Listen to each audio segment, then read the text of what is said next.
Good morning, rock stars. How are you today? Karen Woods coming to you live from Queensland. Got the scarf on, the jumper on. It's a little bit cold this morning.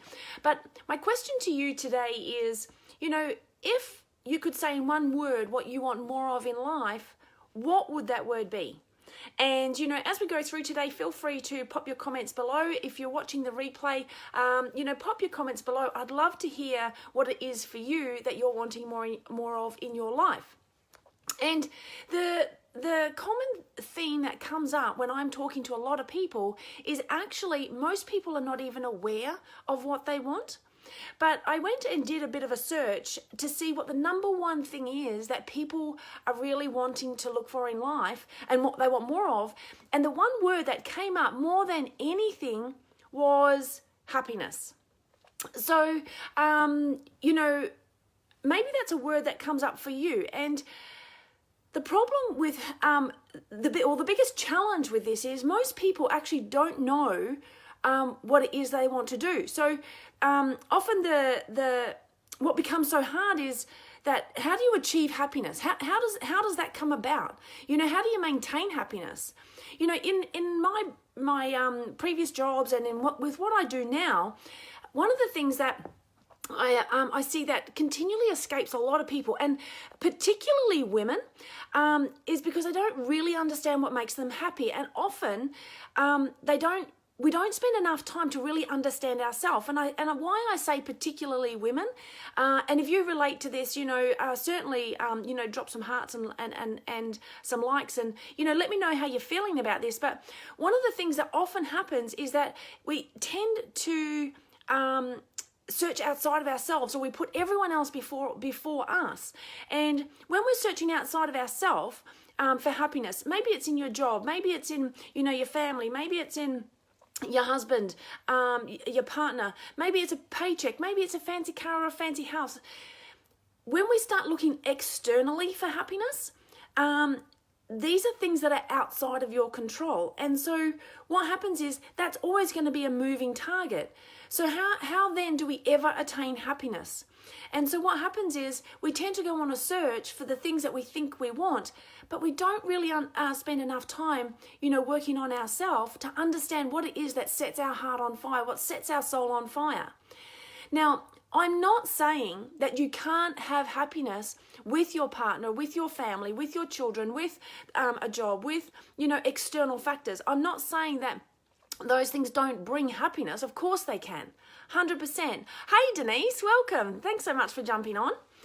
But I guess my key point is that if you continue to search for things that remain outside of you, it doesn't matter what you're doing, you're always going to scramble and chase. So what's the one thing that you might be able to do today that, that you can stop to have a think about for yourself? What is it that really sets your heart on fire? What is it that really brings happiness into your life?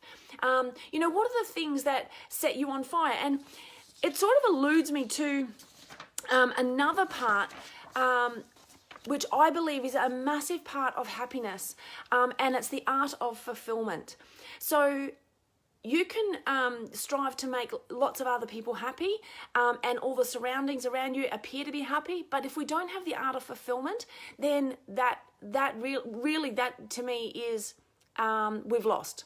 So the biggest challenge about the art of fulfillment is being able to utilize your potential in the best way possible for yourself, but also for others. So, fulfillment can be described as satisfaction or happiness as a result of fully developing your own abilities or character. So, I think that if you're not living up to your full potential, if you're not living up to being your best self, and giving your highest potential and your best impact, whether that's, to your family, to yourself, to your children, to your workplace, then I would suggest you're settling.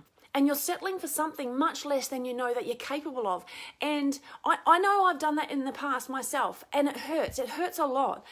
So when you know that you're capable of great things, it's really important that you go and chase that. Not for anything else, but for yourself.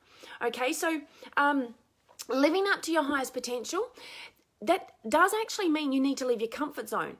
And sometimes we even have to leave behind the definition of who we think we are. So sometimes we create this story of who we think we are, and we tell stories to ourselves of what we think we're capable of, so that we can, because if we don't, then how do we ever become the person we dream to be? Okay, and here's the harsh reality. A lot of people who you may be surrounding yourself with often don't necessarily want to see you achieve your full potential.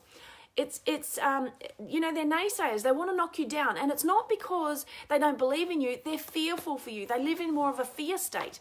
So, you know, often you have to leave those people behind, or not spend so much time with them. You need to surround yourself with the people of where you're going to, so the people of the future, and not surround yourself with the people of the past, because the people of the past may keep you where you are. And so then that art of fulfillment starts, you know, continues to elude you. So, you know, just the question, you know, I would really ask you to ask yourself, are you honoring your own full potential? Not forsaking yourself by putting everyone else in front of you. You need to take those bold actions. You need to say yes to the vision of the future of yourself. And even if you're on your way, it's really important that you continue to believe in you, and you walk in that path and hold that vision strong for you, and surround yourself with people that will continue to empower you along that vision. Hey, Silvana. Hey, gorgeous lady. Thank you so much for jumping on. Thank you very much for your message. I really appreciate it. And so, you know, like, if you got value from this today, I really encourage you, you know, to hit the share button, maybe tag some people who may need to hear this, just in support of them and their goals and their dreams. And, you know, let them know that you're thinking of them.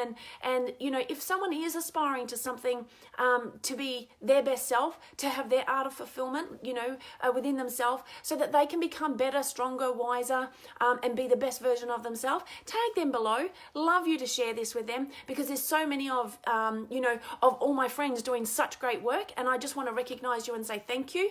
Keep inspiring those around you, and, you know, keep going and chasing your dreams. Have a fantastic day, and I'll talk to you all soon. Okay, bye for now.